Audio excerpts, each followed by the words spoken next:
मित्रांनो, तुमचं स्वागत आहे परत एकदा. हे बघा, आज आपण एक समास असा बघणार आहोत. एका समाजाविषयी अशी तुम्हाला युक्ती मी देणार आहे की तसा शब्द जर तुम्हाला तिथे आला तर तुम्ही डोळे बंद करून त्या प्रश्नाचं उत्तर लावणार आणि बाकी प्रश्नांचे ऑप्शन जे आहेत ते तुम्ही वाचणारही नाही आणि तुमचा वेळ पण वाचवा.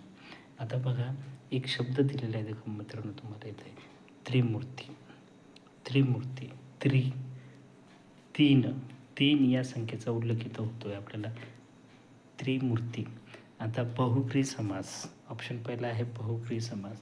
आता बहुब्री समास काय असतो की याच्यामध्ये जो शब्द असतो त्या शब्दामध्ये एक वेगळ्याच अर्थ लागतो. जो शब्द आहे त्या शब्दाच्या अर्थाच्या व्यतिरिक्त एक वेगळा अर्थ इथे लागत असतो. सहसा देवी देवताच्या नावावरून हे असे असतात, जसे गजानन, गजाचे आहे आनन ज्याला तो. मग कोण आहे असा? गणपती. दुसऱ्याच शब्दाचा अर्थ आपल्याला इथं ज्ञात होतो है ना. तसंच आपला तत्पुरुष समाज आहे.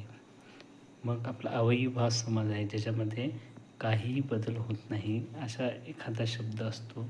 त्या शब्दाला आपण विग्रह करताना त्याचा कुठलाही त्याच्यामध्ये बदल म्हणजे विग्रहच करू शकत नाही आपण त्याचा, तो अवयवीभाव समाज असतो. आणि एक आहे द्विगु समास. द्विगु समास काय आहे मित्रांनो, की जिथे आपल्याला संख्येचे ज्ञान होते. संख्या है ना, पहिल्या पदामध्ये आपल्याला संख्येचं ज्ञान होते, त्याला आपण द्विगु समास म्हणतो.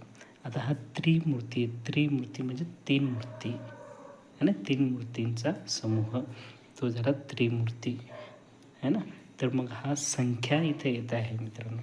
तो संख्या जेव्हा पण येईल तेव्हा तुम्हाला डोळे बंद करून द्विगु समास या उत्तराला टिक करायची आहे. पण डोळे बंद करून ॲन्सरमध्ये तुम्ही गोळा करू नका, कारण गोळा बाहेर जाण्याची शक्यता आहे. अजून काही उदाहरणं तुम्हाला देतो. त्रिलोकी, तीन लोकी. पंचमहाभूते, पाच महाभूते. त्रिवेणी, तीन. द्विचक्र, नवरात्र, द्वारी, सैनिक, सप्तसागर. याच्यामध्ये तुम्ही पाहाल मित्रांनो, प्रत्येक ठिकाणी तुम्हाला संख्येचा बोध होतो. असा शब्द आला की तुम्ही सहज काय करायचं आहे, द्विगु समासाला टिक लावायची आहे. ठीक आहे मित्रांनो, धन्यवाद.